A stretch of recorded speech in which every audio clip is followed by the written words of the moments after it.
Hai guys, jangan lupa komen, like, and subscribe Darwis Triadi dan One on One Kelas Fotografi.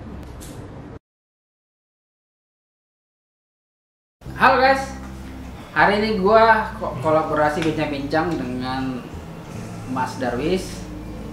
Kalau gue sih manggilnya Babe Darwis ya, karena dia udah kayak bapak saya di fotografi. Jadi gue belajar foto itu dari beliau. Jadi gue pelan-pelan bertahap dan sekarang gue sudah tahu mengenai fotografi bukan hanya dari motret, tapi juga dari filosofinya. Lu mau tahu? Gue hari ini bincang-bincang tentang karakter cahaya dengan Babe Darwis.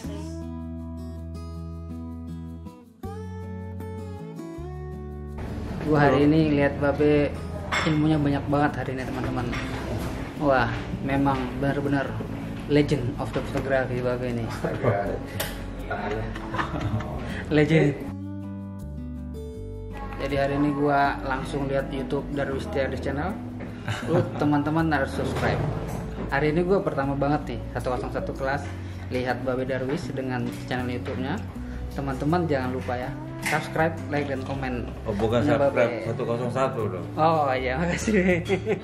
Jadi gue hari ini sangat apresiasi sekali. Ternyata Babe itu ilmunya itu banyak banget, tapi orangnya wise, rendah hati, dan juga nggak sombong gitu. Gimana Be? Kiat-kiatnya itu Be? Menjaga supaya kita jadi fotografer itu nggak terlalu agak-agak jago dikit motret, lebay gitu terus. Ya sebetulnya kan motret itu kan kayak kita jalanin di hidup ya. Nggak penting sombong juga untuk apa gitu. Karena segala sesuatu yang kita bisa kan dulu dari belajar juga. Belajar bisa dari orang, dari mana pun gitu.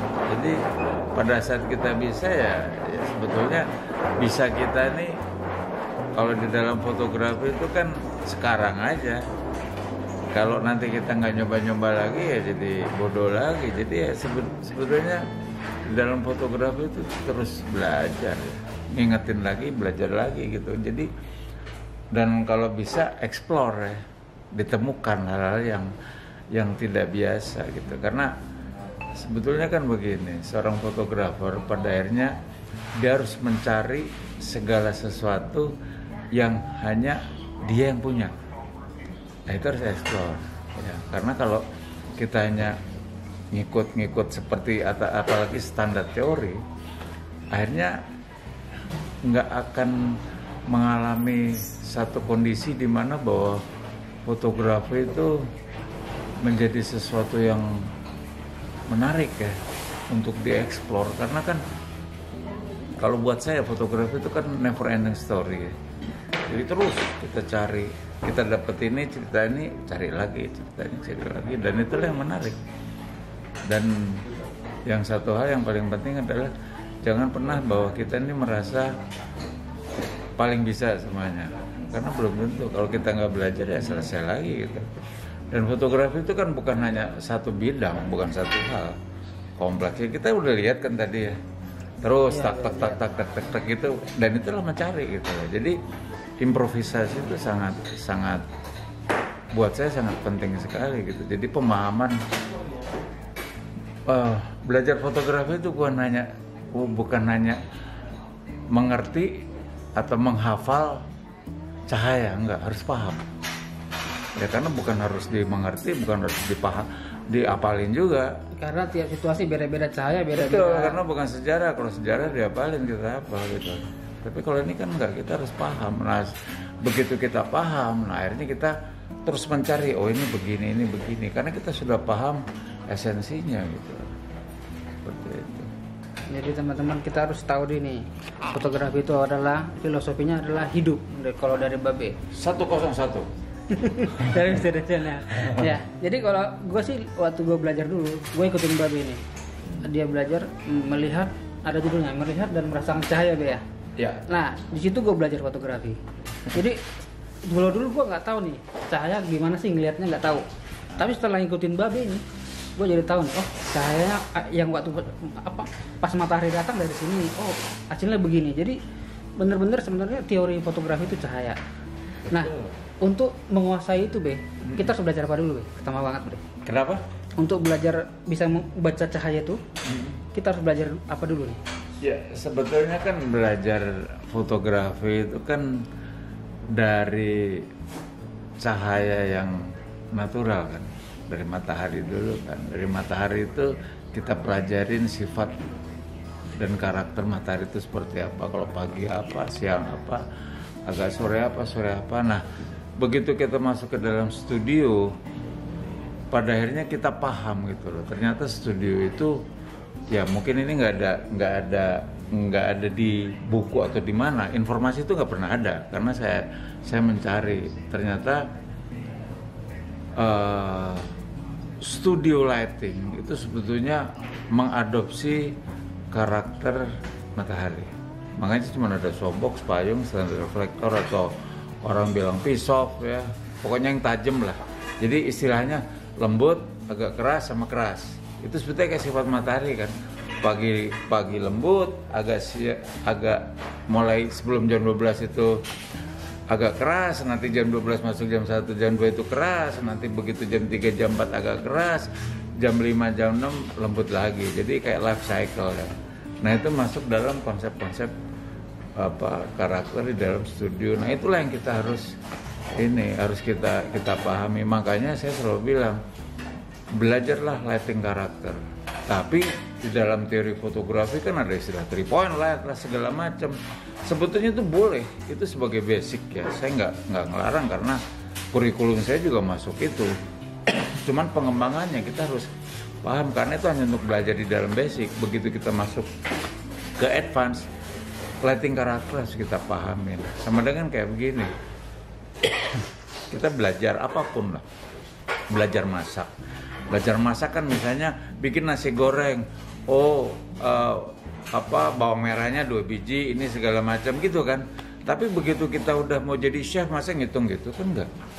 Nah, inilah sebuah pengembangan misteri dari lighting. Makanya saya selalu banyak istilah, misalnya lighting karakter, the magic of light ya, atau crispy lah orang bilang ya. Jadi banyak yang ngeledek saya, lighting kok crispy, ya nggak apa-apa lah. Biasanya orang yang ngeledek saya nggak paham. Itu cuma istilah ya, crispy. Ya istilah. Lo mau bilang crispo, mau bilang kaleng kerupuk juga boleh. Itu kan hanya istilah gitu. Jadi gini Be, tadi kan Be bilang apa karakter lighting. Ya. Kalau dia itu pakai softbox, apakah modifier itu termasuk dari karakter lighting Be? Ya justru.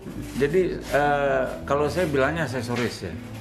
Ya, sekarang yang keren orang bilang modifier kan, tapi saya lebih cenderung aksesoris, karena aksesoris itu kan kayak penambahan ya. Jadi justru yang menarik adalah aksesorisnya itu. Makanya di dalam pengembangan pencahayaan itu yang disebut aksesoris itu berkembang. Makanya dari standar reflektor ada piece-off, ada beauty disc, segala macam lah. Atau misalnya dari softbox ada yang namanya okta, ada yang mau star parabolik atau parabol atau apa. Itu sebetulnya pengembangan daripada istilah aksesoris, karena juga ada unsur dagangnya. Tapi selama kita sudah paham mengenai ciri atau karakter dari lampu itu, ya udah nggak ada masalah gitu. Seperti itu. Jadi memang yang menarik kan itu ya, menarik di dalam fotografi itu kan setelah kita memahami, kita eksplorasi. Ya harus latihan ya, kita belajar, latihan dan praktek. Iya. Kalau kita cuma diam aja nggak praktek, tidak ada sesuatu yang belajar ya. Iya, karena kan begitu ya, fotografi itu bukan hanya satu jenis aja gitu. Misalnya, dengan segala hormat saya dan apa yang saya katakan dengan sejujur-jujurnya, banyak seorang komersial fotografer, komersial itu yang motret iklan ya, dia nggak paham strobis, dia nggak paham ya istilahnya strobis lah, kalau saya lebih ke portable flash ya.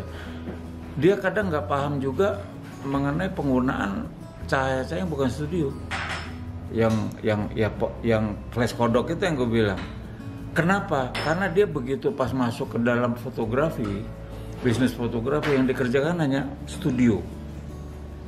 Makanya kebanyakan orang komersil yang berhenti studio, dia nggak paham itu. Banyak yang seorang profesional fotografer yang dia pakai studio lighting, dia menggunakan yang istilahnya sekarang strobis kagak bisa. akhirnya dia seolah-olah belajar lagi. Nah sedangkan saya terbalik, pada saat dulu belum ada lampu studio, makanan gue udah yang istilahnya strobe sekarang, lampu kodok pakai match segala macam. Dulu saya bekerja itu sampai dengan itu selesai, masuklah ke dalam sistem studio karena saya habis waktu itu saya belajar mengenai studio, karena untuk masuk ke komersial atau profesional harus penguasaan seperti ini. Nah disitulah saya coba eksplorasi lebih banyak, karena ternyata di dalam perkembangan atau pengembangan lampu studio itu banyak menarik. Makanya saya bikin Bring Flash ini kan, karena ini sebetulnya pengembangan saya dari proses saya mengeksplorasi lampu studio, dan itu udah saya pahamin dari hulu sampai hilir, sampai bagaimana penggunaan setiap lampu studio itu ada modeling lightnya. Kalau modeling light mati cilaka udah nggak bisa lah. Karena apa? Tadi kan bisa dilihat sendiri sama Roy kan. Iya. Secara detail saya ngelihat ke kiri-kiri itu kan perkembangannya kelihatan. Tapi kalau bayangan jatuhnya, tipisnya, shadownya, crispy-nya itu beda banget. Iya, karena saya bukan tukang sulap ngebayangin begini pakai apalan, nggak bisa. Nggak bisa aja lah, udah saya udah ini. Makanya begini loh. Saya sangat menyayangkan bahwa banyak kawan-kawan di Indonesia pada saat kita bicara satu teknik ya, di mana ini adalah suatu bentuk komprehensif di dalam pemahaman lighting, mereka menolak. Karena tapi memang saya paham. Kenapa gue paham? Karena fotografer itu keras kepala, pengen menang sendiri, pengen jagoan. Itu sifat manusia ada di saya. Ada di situ ya, Be, ya? Iya, gue 40 tahun bos, gue belajar. Siap. Gue mau pelajari sifat manusia gitu loh. Terutama sifat fotografer saya tahu persis gitu loh. Jadi makanya saya kadang-kadang di dalam sekarang pun misalnya, saya masih kadang-kadang nanya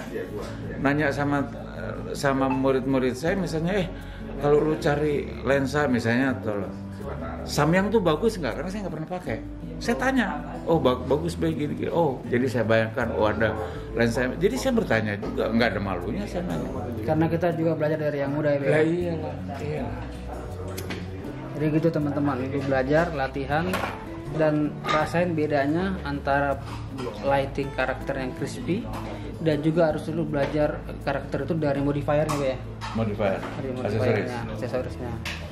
Dan ingat ya, kalau konsep cahaya tadi adalah fotografi. Jadi gini, Be, tadi Babe bilang kalau di fotografi itu banyak orang yang sifat fotografer keras kepala ya.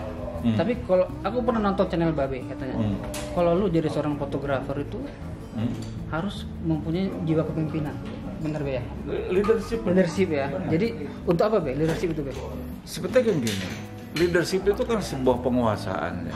Jadi kalau misalnya katakanlah kita dalam satu kondisi begini, kita tidak punya leadership, gimana model itu? Ya kebetulan model aja.